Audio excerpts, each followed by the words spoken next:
মুখ্যমন্ত্ৰী হিমন্ত বিশ্ব শৰ্মা ডাঙৰীয়াই অংগনবাড়ীসকলৰ মাননি বৃদ্ধিৰ প্ৰসংগ টানি আনি অতি নিকৃষ্ট মানসিকতাৰে অগণতান্ত্ৰিকভাৱে কৈছে যে চিটুৰ লগত থাকিলে মাননি বৃদ্ধি নকৰে। হেল্ল' ফ্ৰেণ্ডছ, মই জিনিতা নাথ। মোৰ অন্য এটি ভিডিঅ'লৈ আপোনালোক সকলোকে জনাইছোঁ স্বাগতম। যিসকল বন্ধু বান্ধৱীয়ে মোৰ চেনেলটো নতুনকৈ চাই আছে, প্লিজ চেনেলটো ছাবস্ক্ৰাইব কৰি ল'ব। চিটুক অসমত আগবাঢ়িব নিদিয়াটোৱে হেনো তেওঁৰ কাম। চিটু হেনো কেৰালাৰ পৰা অনা হৈছে আৰু CPMৰ সংগঠন। এই কথাবোৰৰ পৰাই তেওঁৰ যে জ্ঞানৰ অভাৱ সেয়া প্ৰমাণ কৰিলে।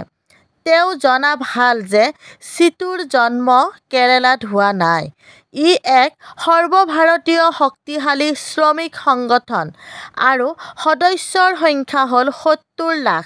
চিটু চৰকাৰী সংস্থা ILC ইণ্ডিয়ান লেবাৰ কনফাৰেন্সৰ স্থায়ী সদস্য। হিমন্তৰ নেতা মোদী চৰকাৰে সেই চৰকাৰী সভাবোৰলৈ চিটুক নিয়মিত নিমন্ত্ৰণ কৰে।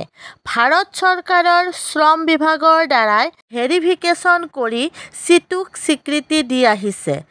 ILO ইণ্টাৰনেশ্যনেল লেবাৰ অৰ্গেনাইজেশ্যন ভাৰতকে ধৰি পৃথিৱীৰ প্ৰায় সকলো দেশ এই সংস্থাৰ সদস্যভুক্ত দেশ। এই ILOৰ সভাবোৰলৈ ভাৰতৰ শ্ৰমিকক প্ৰতিনিধিত্ব কৰি চিটুৰ প্ৰতিনিধিক সদায় আমন্ত্ৰণ জনায় আৰু চিটুৱে বলিষ্ঠ ভূমিকা পালন কৰে।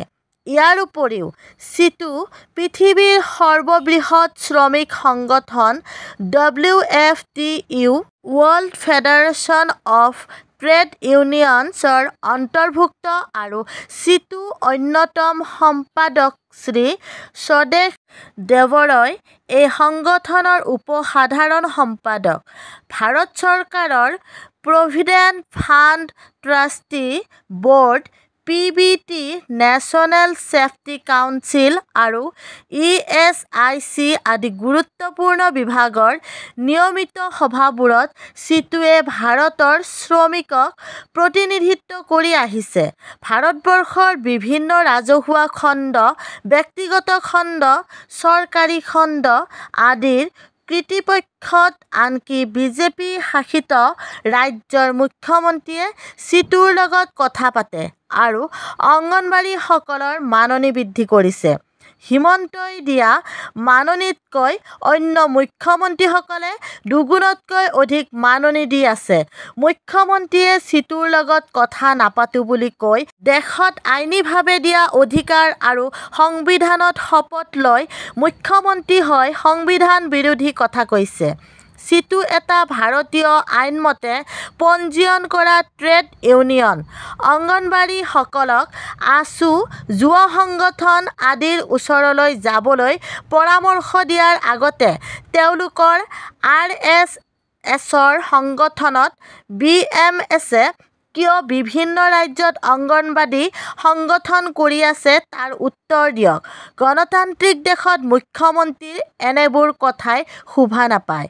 নিৰ্বাচনৰ সময়ত এইদৰে কথা কৈ নিৰ্বাচনী বিধিও ভংগ কৰিছে। এজন ভদ্ৰ, জ্ঞানী আৰু আইনক সন্মান জনোৱা মুখ্যমন্ত্ৰীয়ে এনে ফাল্টু কথা কেতিয়াও ক'ব নোৱাৰে। চিটু আৰু CPMক একেকাৰ কৰি তেওঁ শ্ৰমিকক ভুল ধাৰণা দিব বিচাৰিছে। চিটু এটা ট্ৰেড ইউনিয়ন পাৰ্টি নহয়। চিটুৰ সংবিধানক মানিলে যিকোনো দলৰ সদস্য চিটুৰ সদস্য হ'ব পাৰে। চিটুৰ ৭০ লাখ সদস্য যদি CPMৰ সদস্য হ'লহেঁতেন দেশৰ ৰাজনীতি বেলেগ হ'লহেঁতেন। শেষত মুখ্যমন্ত্ৰী হিমন্তক এটা কথাই ক'ব বিচাৰোঁ যে অলপ ভদ্ৰ হ'বলৈ শিকক, আইনক সন্মান জনাওক, অন্যথা ইতিহাসত আপোনাৰ নাম অতি বেয়াকৈ লিখা থাকিব। আৰু এটা কথা মনত ৰাখিব, এতিয়াৰ পৰা অংগনবাড়ীকে ধৰি সকলো স্তৰৰ শ্ৰমিকে অধিক উদ্যমেৰে চিটু কৰিব আৰু আপুনি এদিন কথা পাতিবই লাগিব। শ্ৰমিক শ্ৰেণীয়ে যে এইবাৰ আপোনাৰ চান্দা পাৰ্টিক ভোট নিদিয়ে সেয়া গম পাই এনে আবুল তাবুল বকিছে। এইটো মনত ৰাখিব যে আপোনাৰ শ্ৰমিক বিৰোধী স্থিতিৰ বাবে ২৬ৰ নিৰ্বাচনী গাদী হেৰুৱাব লাগিব।